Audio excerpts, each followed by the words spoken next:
Hello, my name is Jeff Fuller. I'm from Haymarket, and I'm coming to you today on behalf of the America First Caucus of Virginia.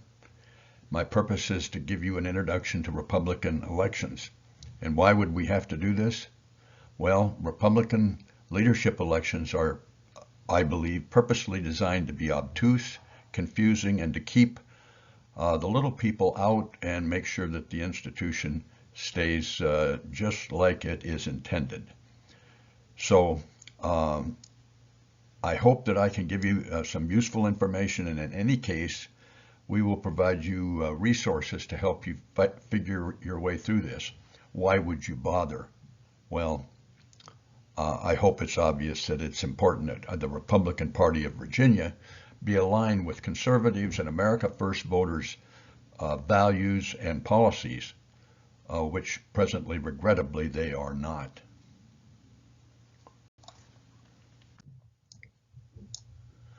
These leadership elections in Virginia will determine how well the GOP performs in these very important elections later in the year.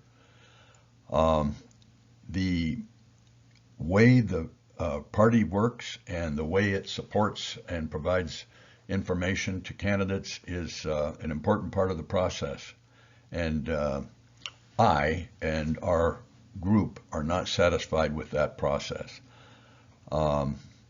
So we're going to tell you how to play in the game, and we're going to be helping you as required throughout the process.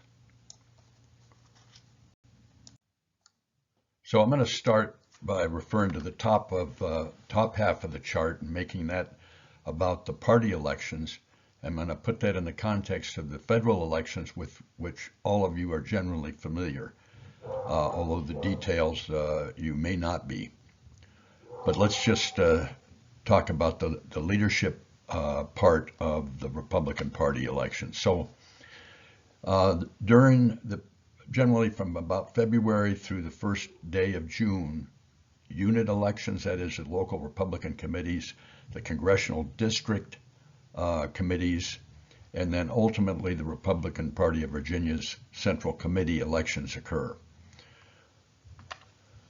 In the federal level, we're going through the primary right now. We're in the first 45 days of the election, which is early voting, and the primary will be decided, I think it's by the 5th of August the 5th of March. And then after the presidential primary, there'll be a Senate and a House primary, which will be state-run elections. And then finally, 45 days of voting, and then the general election on the 5th of November. So that's the general scheme and of these elections. Now I'm going to focus on the Republican part of this equation.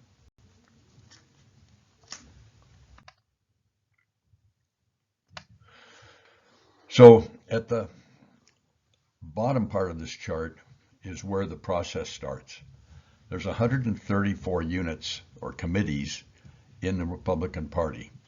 Some congressional districts have just essentially one. For example, Fairfax and Fairfax County and the 11th Congressional District are almost the same.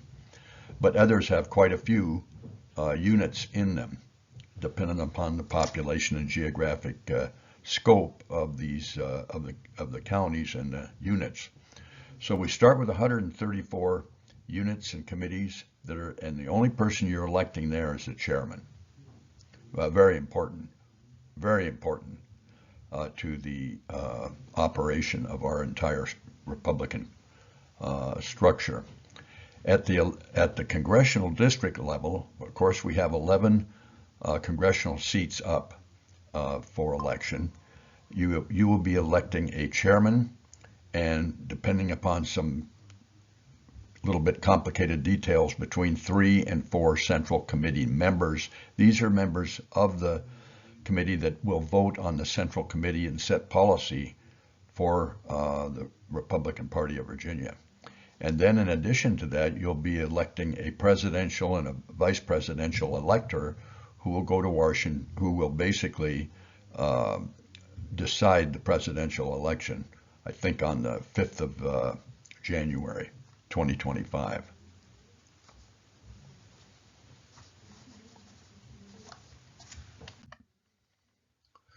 So with those three levels in mind, let's talk about the process.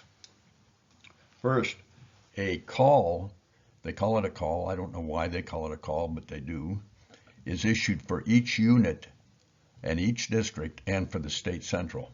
And this call says when things are going to happen, when you have to submit your pre-filing information, application, and money to pay for the various elections, and then it's very important is the pre-file date for usually at the election at the unit level. So at the unit level there will be a pre-file date, and you'll be able to sign up for the unit convention, for the congressional district election, and for the state central convention. I just did this a few minutes ago, and I'm signed up and ready to go with my application, and your application will be reviewed by the unit and conceivably the district and even the state to make sure that you are indeed a registered voter in Virginia, that you reside in the area of the election, and so forth. You don't have to be a member of a committee, but I strongly recommend you consider doing that, because we need conservative, America First voters involved in the local committees. And if you have questions, you can call your local GOP unit. Just look them up online. Or if you get stuck, you're welcome to send me an email at jdfuller1946@protonmail.com, and we'll get the information you need. It's important you don't be intimidated by the gobbledygook and the steps and so forth that have been developed to keep you from participating. So thank you for sticking with me. I want to let you know we've got it's important, if you're willing to serve as a delegate, that you think about serving as a volunteer throughout this process. Volunteer will be reaching out to your neighbors and friends and people across the state to help encourage them to become delegates in the first few months of the year, and throughout the year and later in the year during the election season, encouraging voters to get out and vote early. Not like Democrats, we don't vote often, but you can do that by encouraging your neighbors and friends and relatives to get out there and vote. So there is a QR code that you can use to link to our little short survey that you can provide a couple answers to questions, and then your contact information so we can give you the information you need to help out. Thanks so much.